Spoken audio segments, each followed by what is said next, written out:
Broadcasting from the business capital of the world, this is the Podcast Business News Network. Who are you?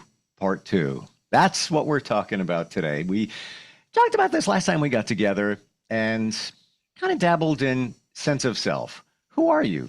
How do you define yourself? We're gonna pick up from that point and talk about that and more, especially being isolated. Is that a good thing? Some of us are uncomfortable with that. Why is that? Let's dig deep into this today. She is an amazing psychotherapist, works with all different types of people. What we're talking about today comes up many times in her client base, and it's a big topic. Who are you? Susie Engel's back on the program. How are you doing today? Oh, I'm fine, Steve. How are you? Real good. Real good. That's good. And, Good. we always do this. What do you want to talk about? And last time we got together, we essentially talked about finding who you are, having a sense of you, really realizing who you are to the core. And we were still rolling. So we figured, all right, let's dig back into that today, right? Yeah, and let's recap a little bit because it's huge. I mean, one of the first things we said was we could probably talk about this subject in one direction or another for years, right? Because it's huge. But the thing is, there's the school of thought, and I think it's pretty well documented that we are born with a blueprint. It's in our DNA that we're born with a blueprint to flourish and be who we are. And then life happens at us, and some experiences inform us in different ways and sometimes extinguish that trust in ourselves, our gut feeling, and also just the progression of developing a sense of self. And it's natural and it happens, and we all have to figure this part out. And it's not always dark and ugly. It's just part of the process of living, but we should never go without continued personal development and knowing ourselves. Now, the biggest recap about last week is we ended with, define yourself, use 5 words. But I would venture to also say that much of what we spoke about isn't exactly easy to put in words. And so we could describe, but then if I describe myself a certain way, how do you interpret all that? But it doesn't even matter because I know what my sense of self is. And so I'm just recapping a little bit. No, I appreciate that very much so, because I forgot about the 5 words.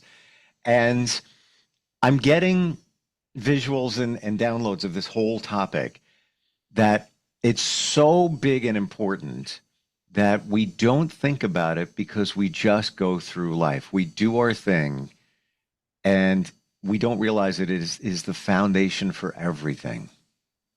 For everything that I as an individual, you as an individual, any individual in the audience does, and also seeks to know, or maybe feels loss.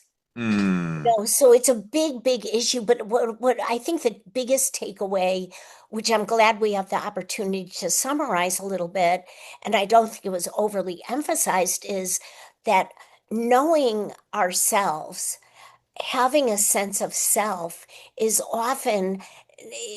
often not needed to be described in words. And the word for that is ineffable. And if I don't have to describe myself to anybody. I don't have to. I present myself. I'm with you there. I don't think it hurts to describe yourself, not to somebody else, but to yourself. Yes. I think that's important. Who am I?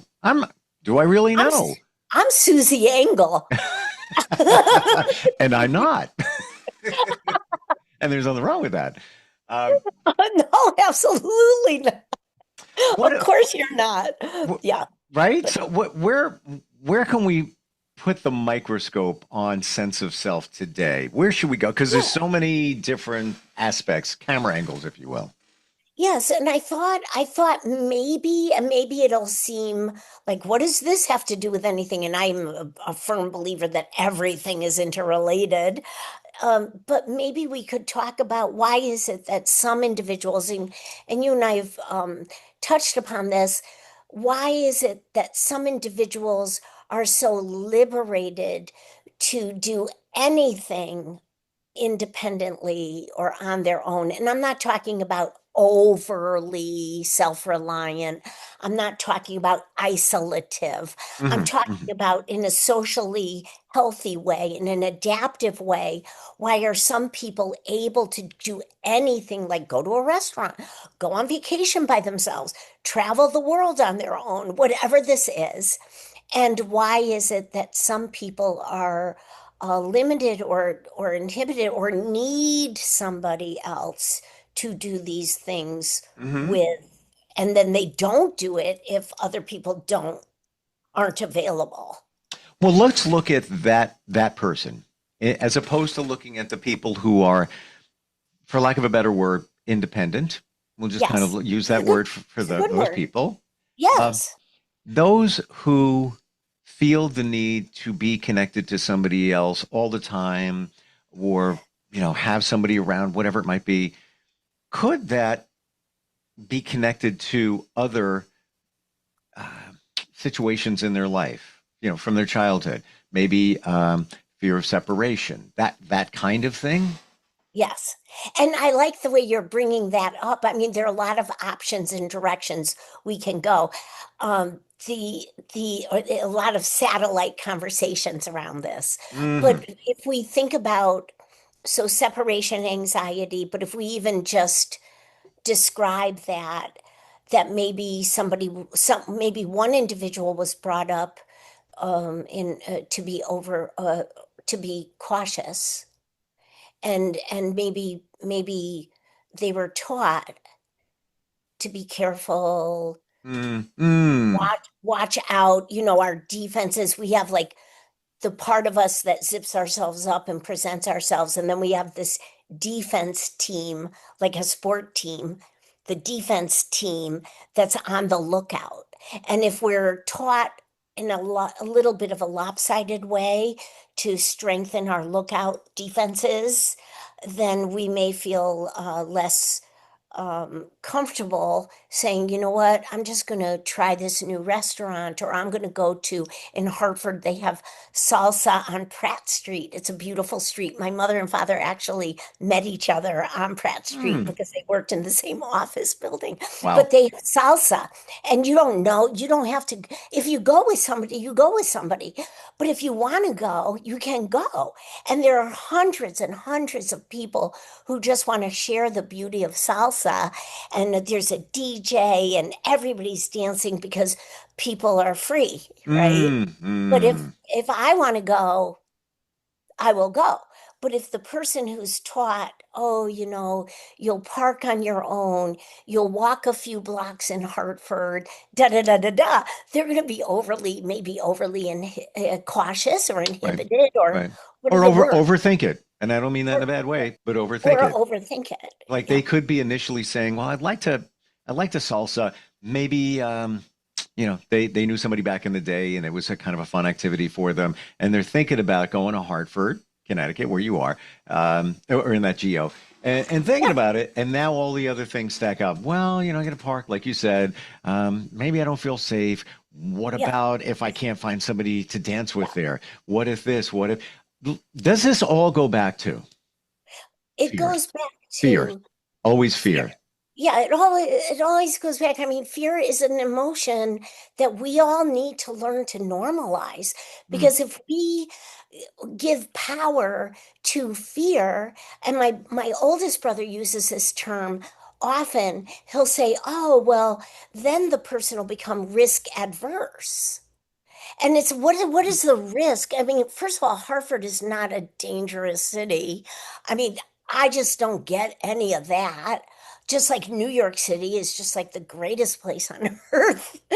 I know they say that about Disney or something. I've never been there, but Yeah, we're but New York wait a minute. You've never been to Disney? City. No. Wow. And I'm not judging. I've been there.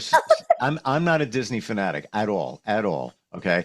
I've just been there a lot, kids, and I've worked there. I broadcast from Disney. I can't even tell you how many times. Wonderful experience. Blessed to have done it. Been on the Disney ship. You know where I'm not going? I'm not going to There. Disney. I don't need to go. I'm good with it. So I find it interesting that you've never been there. Wow. Well, and then I was talking to somebody because there's a way I describe or do a little psych ed about our alarm system, and the client just said, "Oh my gosh, have you been to Epcot Center?" And I was like, "No." And then the client described Epcot, and I was like, "Oh my gosh, I should really rethink and go to Disney." Yeah. Epcot's a totally different experience, and I don't need the rides. I would go to Epcot and have quite a few times just because of the culture and the food and the drink, That's especially right. if you go, I think they do like a wine or food festival in the fall or whatever, and you just go to these different places to experience food. The rides, yeah, sure, bonus, but I don't need to go on the rides. It's more about the experience. Yeah. And the culture and also evolution, and Yeah. it just seems like it captured a lot of and well, so I've traveled the world, but I took my son to a different country every year, Hmm. but I never took him to Disney. I think some other relatives took him, so I didn't need, I mean, I wouldn't do that. I just Yeah. wouldn't. Yeah. Yeah. I have nothing wrong with that. I have a very close friend. She is not into Disney, even her kids. So I'm not doing it. I don't want to do it. I'm not going there. And there's nothing wrong with that. Everybody's got to. My favorite. Can I share my first vacation I've ever taken alone? And we're talking about Yes, you alone. should, because it's appropriate for our conversation. It was about 4 weeks ago. And yeah, I've gotten on a plane and traveled somewhere and met up with others, but I've never just went alone. Now, I went to the Caribbean, Spanish speaking island. I don't speak Spanish. And there was somebody there I know. He was doing an Airbnb for a number of months, and we worked together. And that kind of made it easier. But I told him straight up, and he was with somebody there. I said, do not worry about me. We can get together for business for, an hour over a beer. And then do your thing, man. Do your thing. I just wanted, I guess, isolation in a way. Um, I will tell you this, the first 2 days were uncomfortable. Very weird. Like I just felt out of sorts, like just trying to get into a rhythm because I've never done this before. But after that, let's put it this way, I'm already booking to go back again in September That's great. That's because it was great. so inexpensive. But what I'm where I'm going with this is the sense of self. That's what's Yes. coming up for me, where I reflected, I read, I spent time with me, walking Yeah. the beach, and the little things became the big things. Like there was a little quickie rainstorm, sun came out, and then I was looking at leaves and just the raindrops on the leaves. I'm like, wow, man, that is cool. And there was a horse in a field That's really next great. door. I became friendly with the horse. I would feed him every day. I would bring him water. Not good conditions for the horse. He was all wrapped up in rope and everything, and I broke him free. You know, um, but I went. That was my buddy. Like I would hang That's really out with him. great. It was Yeah. wonderful. It was wonderful. Yeah. And listen, you're describing that for most of your life, you're used to or expected to do things together with others.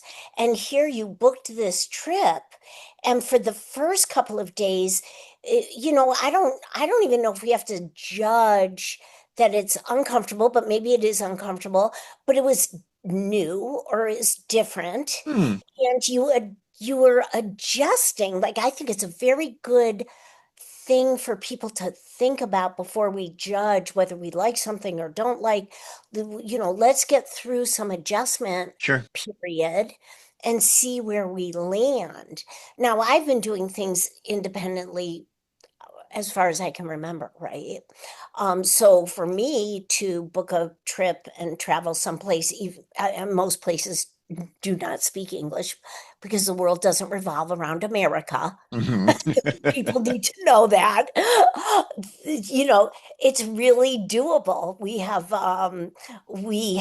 body language. People are very friendly all over the world in different cultures. And but we have to be patient with ourselves to adjust to a fresh experience or a new experience, no matter what age. My advice is if you're even thinking about doing something on your own, maybe a getaway, whatever, just do it. Just do it. For sure. You said a word that just, I don't want to say triggered me, but it was like, ah, you said that previously in my life, it was always with somebody else. And you said expected to do something with somebody else. So not even totally on me, but then again on me because I'm thinking that maybe somebody else is expecting me to do something with them. And we need to get rid of that because that doesn't work. And it's not all on you. I mean, unconsciously, society kind of teaches that. Like, Hmm. oh, you would go to a restaurant by yourself. And I'm like, yes. Why not? First of all, I find it very sociable because no matter where I go, I find people are very open and strike up conversations. But Hmm. if that's not my purpose of doing things independently. But secondly, it's fun to experience just what I'm experiencing. And that could be anything going to a restaurant by myself. It could be the food, it could be the menu, it could be the design, it could be the vibe, it Mm, could be the mm. people watching. I don't know. It could be the people talking to me. Yes. I don't even know what to expect, but I like not having expectations. But what I was Mm, saying to you is somewhere unconsciously, whether it's society's expectations or even how family raises all of us, you were expected to do things with others, yeah. or else you'd be doing things both with others and independently, m- more, throughout your life, not just, oh, I Yes. just tried this for the And first and time and and there's I liked it. two things there. It's, I believe that I just was uncomfortable doing it alone, but then expected to in a family situation, relationship, and all of that. But back the restaurant thing, first time I ever went to a restaurant alone was 3 years ago. I was here, 8 o'clock at night. Got to get something to eat. It's late. Well, Applebee's up the corner. I never go there. Um, all I can say You're is, yeah, it was a funny. little uncomfortable, and you almost feel like I'm a loser, I'm sitting by the bar by myself. No, No, that's no, what you were right. taught, though. Yeah, go ahead. Yes, yes. I'm just telling you what I was thinking at the moment. Yeah, yeah, Um, go. and then like the people looking at me, this is the first time. But then you realize there's other people by themselves doing their own thing. What I can summarize from all of this, and I want to share with others, because if you're thinking the same, that was the best $20 meal I've ever had. Yeah, I will never forget it. I will never forget the flavor of that beer. I will never forget that meal. Why? Why? Because I focused on me. focus. And if you go with somebody else, let's face it, you're giving 50% of you to them. So now you're in a conversation. Now you get to carry the convo, whatever it is, but you're not focusing on what you're doing. Same thing with going away. I'll never forget that. Like those memories are etched in my mind forever. Um, and not to say other vacations weren't good, but this was different in a very empowering way. Let's just say that. I would probably say it was probably less stressful too once you adjusted to it.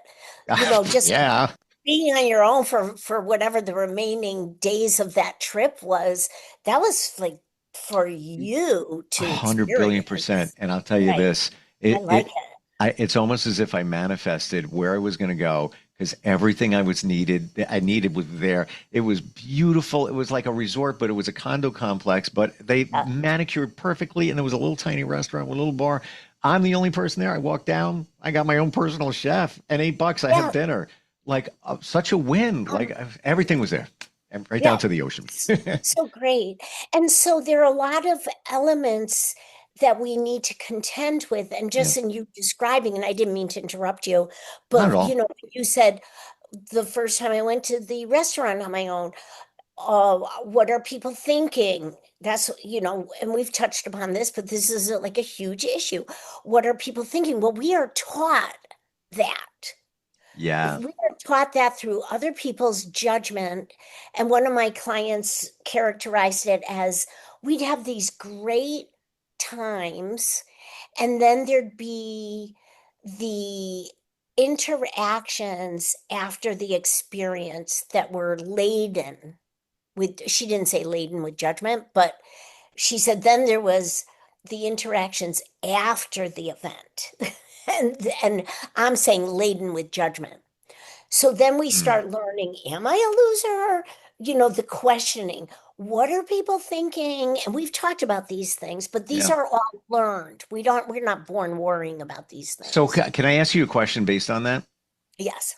Those things that we learned, I'm going to put them over here for a moment. What about those other things that you, and this could be part of the learn thing, but I want your feedback from your experience on it. The things that we experienced or acquired in our mind, subconscious, growing up.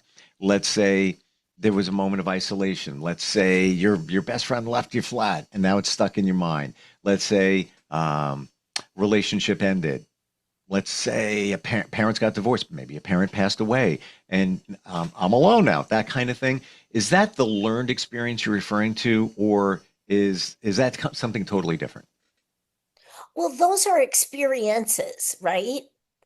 What's learned is how was it processed? How are you encouraged to digest this experience? So, you know, if you're in a family that's somewhat open and you say, oh my gosh, I went back to school and my best friends told me we couldn't be friends anymore. And my family approached this one way or another, like, that's terrible of them, like villainizing, or what's wrong with you, Susie? Hmm. That those are all like laden with value systems that I think we need to be aware of at a very early age. But is it a If, value if the system? fam- but If if the family, let me just finish this part Sure. of it. If the family is just like, wow, how was that for you? Well, I said, I don't know, like it didn't make sense to me, but I have to like I think that they were serious and they're not going to continue to be friends for whatever reason. And that's it. I don't have to interpret it personally, and my family doesn't have to interpret it like I did something wrong, and my family doesn't have to interpret, nor do I, that there's something wrong with them. But is that the stuff that when we talk about, what's called a limiting belief that's in your subconscious that is just coming back up again, coming back up again? Um, if it is a situation where, let's say your parents did get divorced, and now it's a feeling of like, all right, I'm by myself, and then you add another the friend situation as a kid, right? And then another one where you never got picked for dodgeball. There's another one. If you take Yes, all of those, is that no, is that considered the learned experience? All that stuff yes. is just sitting in your subconscious, and then that's making you feel uncomfortable. Let's say for being alone. Yes, and I Okay. think that it's environmental. Okay. And I think the contrast is nobody processed it with the person who went through the parental divorce, the friend ditching, and the broken up relationship. If all along there were people in that person's life to say, how is that for you? And they're getting perspective, Hmm. then it doesn't become, I can't do anything with or without. It just doesn't add up. It becomes like, I'm still whole, even though it hurt, and it's okay. And I'm okay. And I think they're contrasting things because if nobody talks about these things, which is AKA process Yep. Yep. or digest it properly, then it sits in the unconscious, and then all those experiences after the first one or the first few reinforce that negativity or something Yes. to that effect. And I've even learned that, studying all this stuff, that your subconscious is always looking for proof. It loves you. It wants to support you. It doesn't know good for bad. So what is it doing? It's more evidence you're alone. Let's say now you had stuff as a kid, right? And that's in your subconscious. Now you get to adulthood, and then a relationship ends, and then this happens, and you don't even know it, but in your subconscious, it's saying, "Oh, there you go. See, you're alone." And then on to the next thing. Oh, there you're alone. Yeah, and that's how the unconscious works. And then there are these defenses that are growing muscles in the structures of our brain that say, well, I'll be a bigger self-critic than any of these outside experiences. And then people call for therapy and wonder, like, why do I have this script in my head? Or why am I always like feeling this way? And that's a lost sense of self until they figure that out, and then they start developing their sense of self. But it's awareness. We're out of time. How's that happen? Absolutely. I love it. It's all about awareness. Yeah, but that doesn't happen unless you address it and or talk with somebody like yourself, because you don't realize it until you trace the steps back and look at your childhood that, that could be affecting, that could be affecting, that could be affecting. It starts with the conversation. It really does. It's fascinating. It's fascinating. It really is. It really is. And I say this all the time. It's a wonder how we can navigate life with all the stuff that we got processing in our minds. Like, how are we even functioning, Susie? How are we doing this? Like, I don't know. It's a miracle. You know what? I really think it is. I really think it is. Your website is your name, Susan Engel, and that's ENGEL LCSW.com. You're available to even just to have a conversation to see if it's a right fit. You can help anybody. This is I'm going to say, like, one of the most important things in your life, to confront you and understand you, have a sense of self. Really is. Personal development. Yeah. Thank you so much for today. We can keep going. It's like, it's crazy. By the way, I just want to throw out there, instantfeedbacksteve@gmail.com. If you have a question or a comment for next time when we get together. Thank you. It's good stuff today. I appreciate it. We'll be right back.